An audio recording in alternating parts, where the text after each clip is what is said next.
नमस्कार दोस्तों, मैं हूं आगम सिंह सिसोदिया। डॉकी मेघालय में आप सभी का स्वागत है। डॉकी जो कि क्रिस्टल क्लियर वाटर में बोटिंग के लिए जाना जाता है।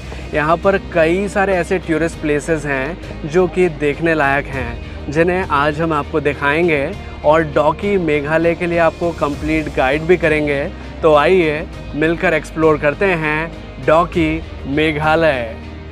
डॉकी पहुंचने के लिए आपको सबसे पहले पहुंचना होता है गुवाहाटी में। गुवाहाटी आप बाय ट्रेन, बाय बस या बाय फ्लाइट बहुत आसानी से पहुंच सकते हैं, क्योंकि गुवाहाटी की कनेक्टिविटी काफ़ी अच्छी है। गुवाहाटी से डॉकी का डिस्टेंस है लगभग 200 किलोमीटर्स का।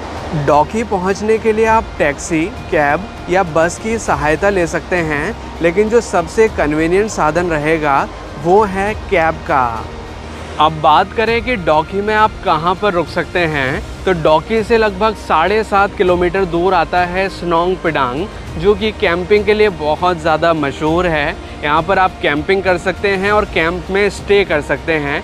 ये लोकेशन काफ़ी सुंदर है क्योंकि ये उमगॉट रिवर के किनारे पर है। जैसे कि आप देखेंगे ये नदी है और इस नदी के किनारे कई सारे कैंप्स बने हुए हैं। कई सारे कैंप नदी के उस पार हैं और कई सारे कैंप नदी के इस पार हैं। तो यहाँ पर आकर आप इजीली स्टे कर सकते हैं। यहाँ पर कैंप्स अलग अलग कैटेगरी के हिसाब से मिलते हैं।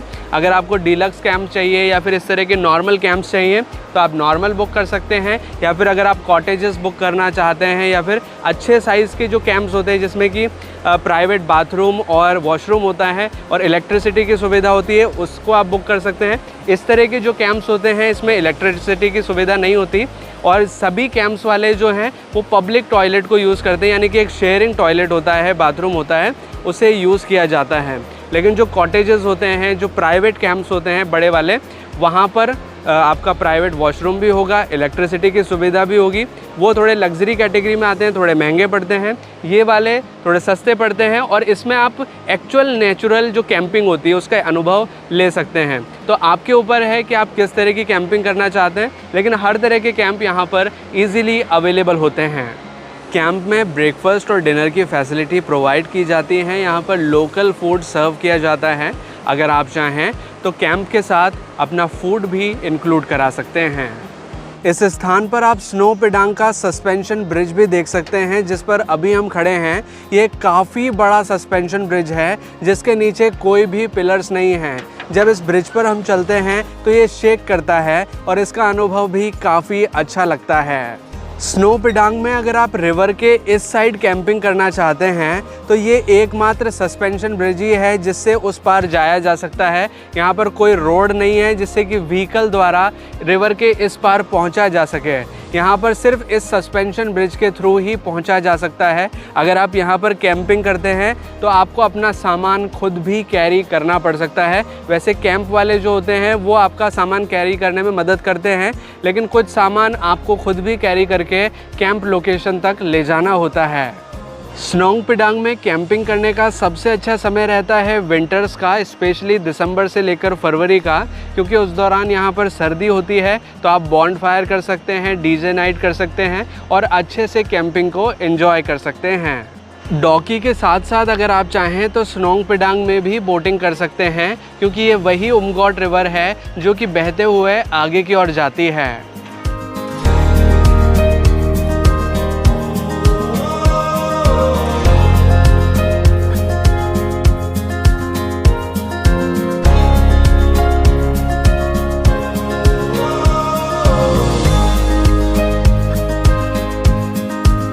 अब डॉकी के उमगॉट रिवर पॉइंट पर हम पहुंच चुके हैं, जहां से क्रिस्टल क्लियर वाटर में बोटिंग कराई जाती है।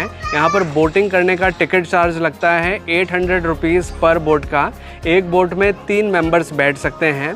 यहां पर मेंशन भी किया हुआ है 800 रुपीज़ पर बोट, 3 पीपल्स, और ये जो बोटिंग टाइम होता है वो है 45 मिनट्स का। तो हमने अब टिकट परचेज़ कर लिया है और चल रहे हैं बोटिंग के लिए। अब डॉकी में हमारी बोट राइड की शुरुआत हो चुकी है। ये काफ़ी अच्छा अनुभव होने वाला है। बोटिंग की शुरुआत हमने करी है लगभग 10:50 से। ये 45 मिनट की बोट राइड होने वाली है। यहाँ पर बोट को पहचानने के लिए यहाँ पर बोट्समैन का नाम भी लिख के देते हैं टिकट में, जिससे कि आप आसानी से बोट तक पहुँच सकते हैं। अभी जिस नदी में हम बोट राइड कर रहे हैं इसका नाम है उमगोट रिवर, जिसे डॉकी रिवर के नाम से भी जाना जाता है।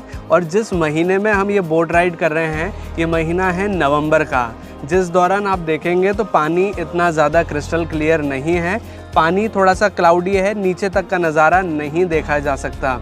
लेकिन अगर आपको क्रिस्टल क्लियर पानी चाहिए तो आप आ सकते हैं दिसंबर, जनवरी और फरवरी के महीने में, जिस दौरान बारिश नहीं होती है। उस टाइम पर आपको क्रिस्टल क्लियर पानी मिलेगा। अगर यहाँ पर कभी भी बारिश हो जाती है तो फिर पानी मडी हो जाता है, यानी कि मिट्टी वाला हो जाता है, जिससे कि वो क्रिस्टल क्लियर नहीं रहता।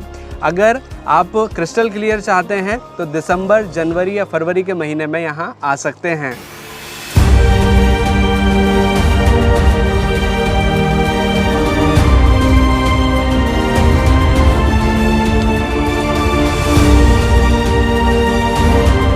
उमगोट रिवर में जब आप बोट राइड करते हैं तो यहाँ पर बोट्समैन हाथ से चप्पू चलाते हैं, यहाँ पर मोटर बोट्स नहीं चलती। बीच बीच में काफ़ी सुंदर सीनरी आती है जहाँ पर बैठकर आप इस खूबसूरत नज़ारे को निहार सकते हैं और बोटिंग के दौरान अच्छे पिक्चर्स क्लिक कर सकते हैं। बोटिंग करते हुए किनारे पर कई कई स्थान ऐसे हैं जहाँ पर पानी बिल्कुल साफ नज़र आ रहा है, नीचे के पत्थर ईजिली नज़र आते हैं।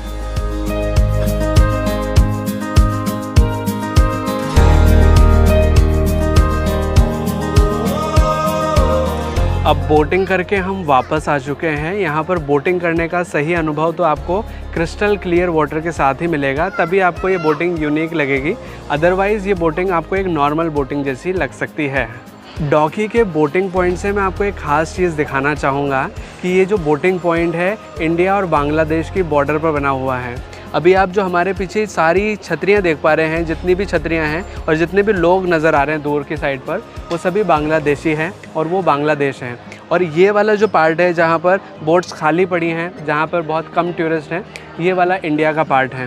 वहाँ बीच में एक फेंसिंग बना रखी है। फेंसिंग बहुत कच्ची है, मतलब एक तरह से बांस की फेंसिंग है, उसको क्रॉस नहीं कर सकते। यहाँ पर बीएसएफ के जवान भी तैनात रहते हैं जो कि हमें क्रॉस नहीं करने देते, ना ही उस एरिया में जाने देते हैं, क्योंकि वो वाला पूरा जो एरिया है, जितनी भी छतरियाँ लग रही है, जितने भी लोग हैं, वो सभी बांग्लादेशी हैं। डॉकी एक छोटा गांव है, यहाँ पर एक लोकल मार्केट भी लगता है जहाँ पर कुछ दुकानें हैं। अगर आप चाहें तो कुछ ज़रूरत की चीज़ें यहाँ से परचेज़ कर सकते हैं।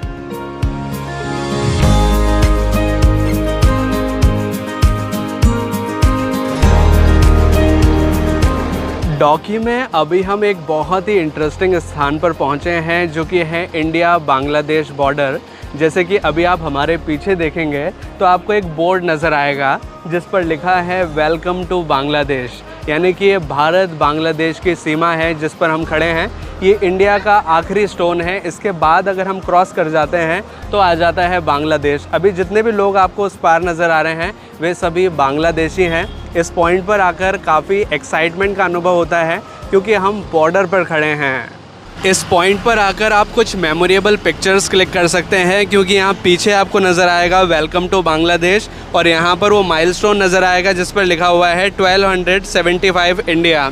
इसके साथ भी आप पिक्चर्स क्लिक कर सकते हैं और एक अच्छी मेमोरी आप अपने साथ ले जा सकते हैं। इंडिया बांग्लादेश बॉर्डर पर एक चेक पोस्ट बनी हुई है जहां पर बीएसएफ के जवान तैनात रहते हैं। इस बॉर्डर को क्रॉस करना अलाउड नहीं होता। अगर हमें बांग्लादेश जाना होता है तो उसके लिए वीज़ा यानी कि परमिशन की आवश्यकता होती है।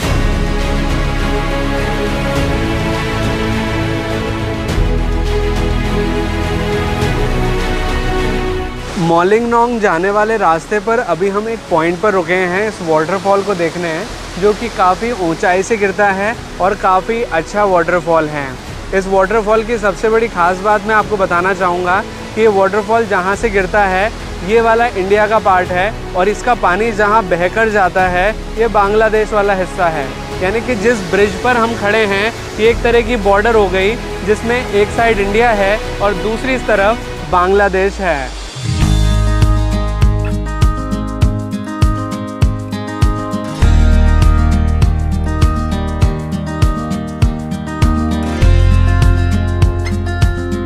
अब पहुंच चुके हैं एशिया के सबसे क्लीनेस्ट यानी कि साफ़ सुथरे गांव में, जिसका नाम है मॉलिंगनोंग, जिसे गॉड्स ओन गार्डन के नाम से भी जाना जाता है।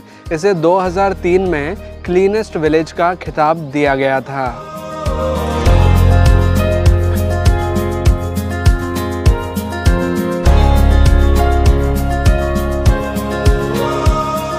ये गांव वाकई में बहुत साफ़ सुथरा है। आप यहाँ के घर देखेंगे तो वो भी ग्रीनरी के बीच में बहुत क्लीन तरीके से बनाए गए हैं, और जो रोड्स देखेंगे यहाँ पर भी किसी तरह का कचरा आपको नज़र नहीं आएगा।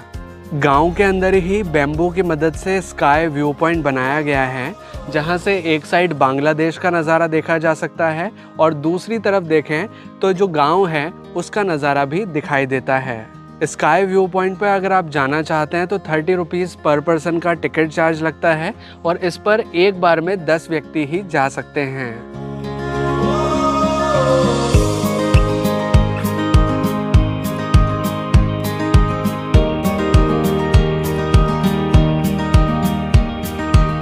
मौलिंगनोंग विलेज में अब आ चुका है बैलेंसिंग रॉक, जिसे देखने का टिकट शुल्क लगता है 10 रुपीज़ पर पर्सन का।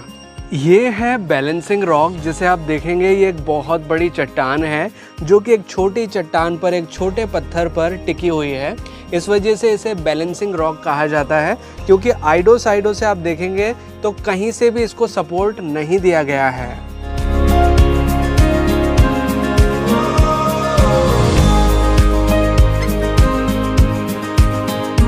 माउलिंगलोंग विलेज से कुछ ही दूरी पर अब आ चुका है वाई विलेज, जहाँ पर है एक लिविंग रोड ब्रिज, जिसे अब देखने हम चल रहे हैं। रोड ब्रिज तक जाने के लिए हमें कुछ सीढ़ियाँ चढ़कर ऊपर की ओर जाना होता है।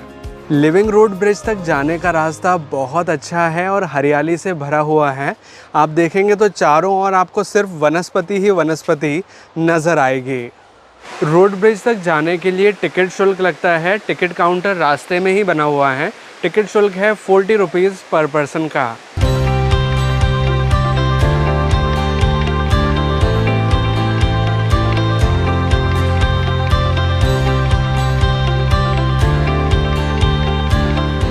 अब सीढ़ियाँ क्रॉस करके हम पहुँच चुके हैं लिविंग रोड ब्रिज के बिल्कुल पास में।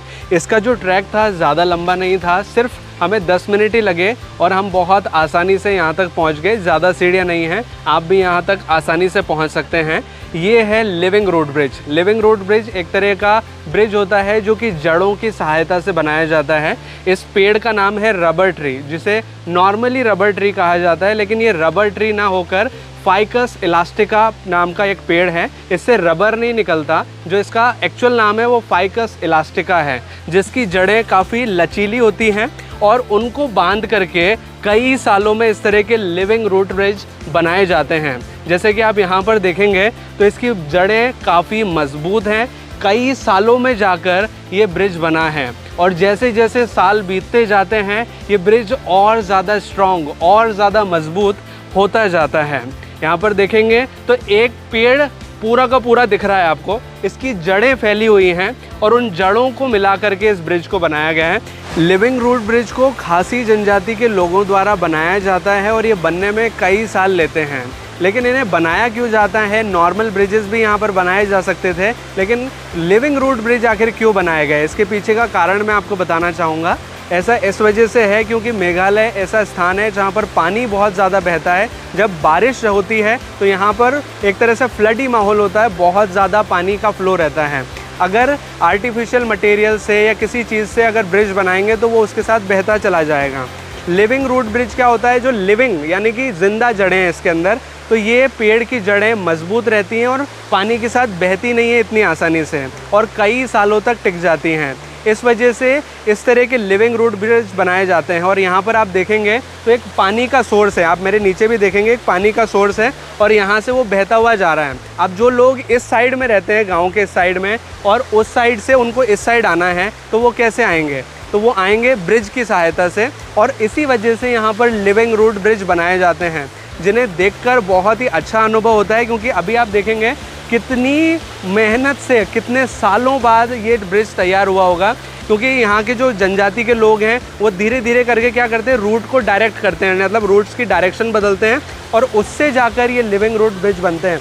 और यहाँ पर आकर आप बहुत अच्छा फील करेंगे। और जिस पॉइंट पर अभी मैं खड़ा हूँ, यहाँ से आकर आप अच्छे पिक्चर्स क्लिक कर सकते हैं, क्योंकि यहाँ से पूरा का पूरा रूट ब्रिज बहुत ईजिली नज़र आता है। यहाँ बह रहे इस पानी में आप चाहें तो नहा भी सकते हैं, क्योंकि ये फ्रेश वाटर है और क्रिस्टल क्लियर है। लिविंग रूट ब्रिज के टाइमिंग के बारे में बात करें तो ये सुबह 7 बजे से शाम को 6 बजे तक पर्यटकों के लिए ओपन रहता है।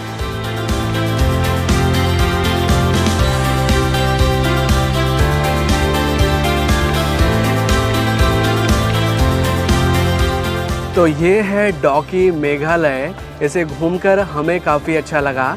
आपको ये अनुभव कैसा लगा कमेंट करके ज़रूर बताइए। अगर आपको ये वीडियो अच्छा लगा है तो प्लीज़ वीडियो को लाइक कीजिएगा, इसे शेयर ज़रूर कीजिएगा अपने दोस्तों और अपने फैमिली मेम्बर्स के साथ। और अगर आपने चैनल अभी तक सब्सक्राइब नहीं किया है तो प्लीज़ चैनल को सब्सक्राइब कीजिए, बेल आइकन को दबाकर ऑल पर प्रेस कीजिए, ताकि इसी तरह के वीडियो नोटिफिकेशंस आपको आगे भी मिलते रहें।